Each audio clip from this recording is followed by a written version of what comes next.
Hello friends, welcome to SQL Server tutorial. In this sub-series, we are going to learn about built-in functions.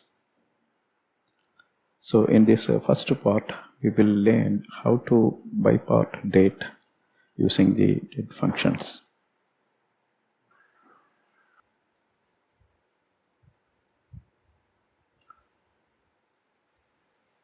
So in this example, first we get some sample data from employee table, and if you see first name, we are taking it, then we are taking the hire date from employee table.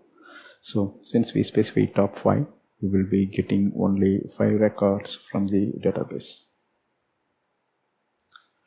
So the hire date here is a date field, and here we are using the bypass functions day, month and year.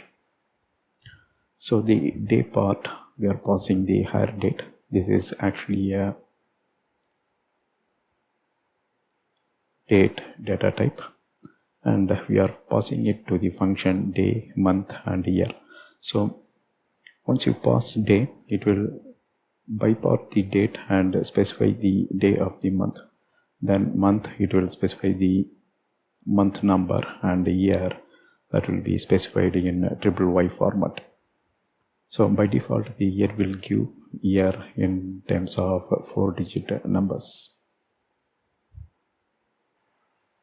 So day, month, year. Then we have date part. So the date part will convert the or bypass the specific date. Here in the first parameter, we are specifying the weekday. So this will give the weekday in terms of number. So hire date, weekday in the sense, say for example, if it is Monday, then it will be given as 2 if Sunday is 0. So when we go to the SQL Server, that time we will see how or what it returns. Then date part, this time we are passing the same hire date. In the first parameter, we are specifying m. That means we want to retrieve month from the given date.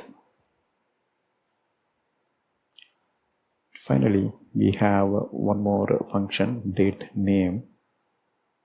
So if you see here, just like the previous two call, we specify weekday as well as month, and what we pass is the hire date. So here weekday, it will be returned in terms of string. Say for example, if it is Tuesday, then instead of specifying the week number, it will be spelled as Tuesday. Similarly, for month, instead of specifying the month number, we will get fully qualified. We will get the month in terms of a string.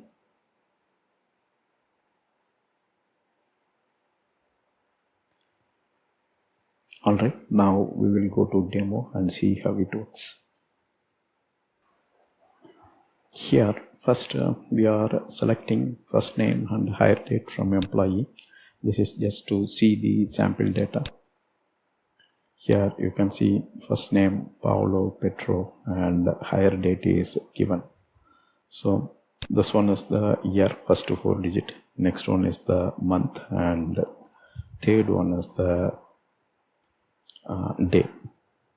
Now here we will use all the function we explored in the slide. So day, let's take the third one as the example. Day of hire date, and if you see, it returns the day part of the date, 13. Month, here we are getting the month part by using the month function. Then year, 1990, that's returned here. Then weekday, so to know weekday, you have to go to calendar.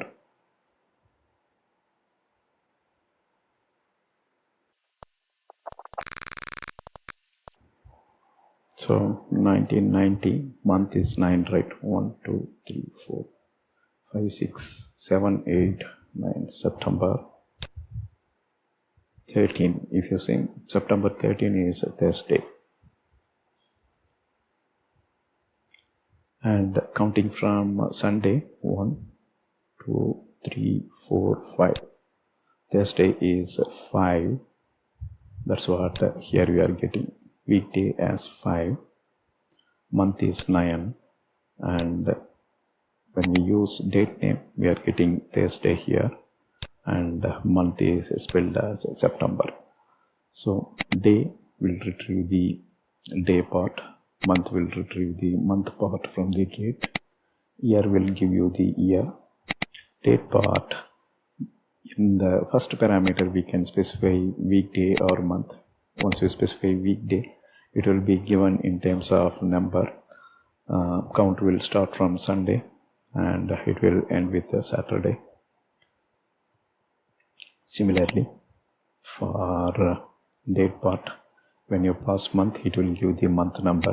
Date name, you can pass the same parameter weekday and month, but the weekday is specified in terms of string as well as month is specified in terms of string.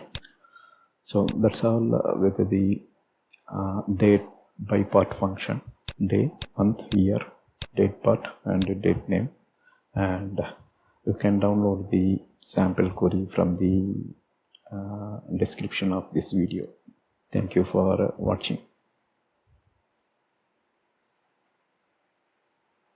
Bye.